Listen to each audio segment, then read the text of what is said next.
Perkenalkan, saya Ratna Diah Pramesti dengan NIM 2003892 dari Program Studi Pendidikan Tata Boga kelas 1B. Tujuan saya membuat video ini adalah untuk memenuhi salah satu tugas mata kuliah Pendidikan Pancasila yang diampu oleh Bapak Supriyono SPD MPD dan Ibu Imas Kurniawati MPD.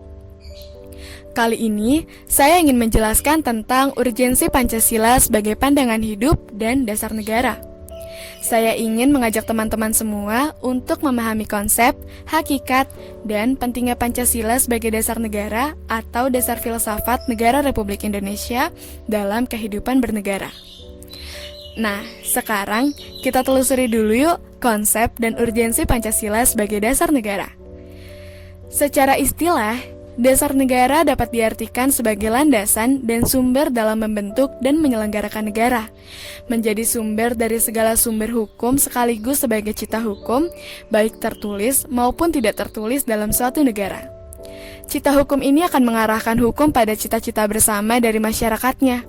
Cita-cita ini mencerminkan kesamaan kepentingan di antara sesama masyarakat. Setiap orang, termasuk kamu, pasti bertanya-tanya, bener nggak sih Pancasila diperlukan sebagai dasar negara? Apa buktinya kalau Pancasila perlu dijadikan sebagai dasar negara? Untuk menjawab pertanyaan itu, kita akan mulai dengan analogi terlebih dahulu. Apakah kamu mempunyai kendaraan? Apa yang harus kamu lakukan jika tidak ada jalan yang dapat dilalui? Pancasila layaknya jalan aspal yang memberikan arah kemana kendaraan dapat dibawa tanpa adanya kerusakan. Berbeda dengan jalan yang tidak diaspal, meskipun kendaraan dapat berjalan, tetapi dalam waktu yang singkat kendaraan akan cepat rusak. Nah, oleh karena itu, Pancasila merupakan pandangan hidup dan kepribadian bangsa yang nilai-nilainya bersifat nasional, yang mendasari kebudayaan bangsa. Maka, nilai-nilai tersebut merupakan perwujudan dari aspirasi. Dengan peraturan yang berlandaskan nilai-nilai Pancasila, maka perasaan adil dan tidak adil dapat diminimalkan. Pancasila memberikan arah tentang hukum harus menciptakan keadaan negara yang lebih baik dengan berlandaskan pada nilai-nilai ketuhanan, kemanusiaan, persatuan, kerakyatan, dan keadilan. Dengan demikian, diharapkan warga negara dapat memahami dan melaksanakan Pancasila dalam kehidupannya sehari-hari. Dimulai dari kegiatan-kegiatan sederhana saja yang menggambarkan hadirnya nilai-nilai Pancasila tersebut dalam masyarakat, seperti selalu bahu-membahu, saling menolong, dan menjaga satu sama lain. Kan tadi masyarakat udah nih, terus gimana dengan pemerintah?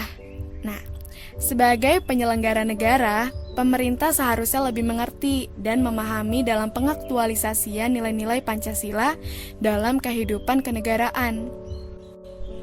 Karena nilai-nilai Pancasila hadir bukan hanya untuk mereka yang berada di pedesaan, melainkan juga untuk orang-orang yang berada dalam pemerintahan, yang notabene sebagai pemangku jabatan, yang berwenang merumuskan kebijakan atas nama bersama. Sudah seharusnya pemerintah menjadi panutan bagi warga negara yang lain, agar masyarakat luas meyakini bahwa Pancasila itu hadir dalam setiap hembusan nafas bangsa ini. Bangsa Indonesia seharusnya sudah mampu mewujudkan keadilan sosial bagi seluruh rakyat Indonesia, sebagaimana yang diharapkan. Akan tetapi, dalam kenyataannya belum sesuai dengan harapan. Hal tersebut merupakan tantangan bagi generasi muda, khususnya mahasiswa sebagai kaum intelektual, untuk berpartisipasi dan berjuang mewujudkan tujuan negara berdasarkan Pancasila. Nah, kurang lebih begitulah materi tentang urgensi Pancasila sebagai pandangan hidup dan dasar negara dari saya. Kurang lebihnya mohon maaf. Wassalamualaikum warahmatullahi wabarakatuh. Sampai bertemu di tugas selanjutnya ya. Dadah.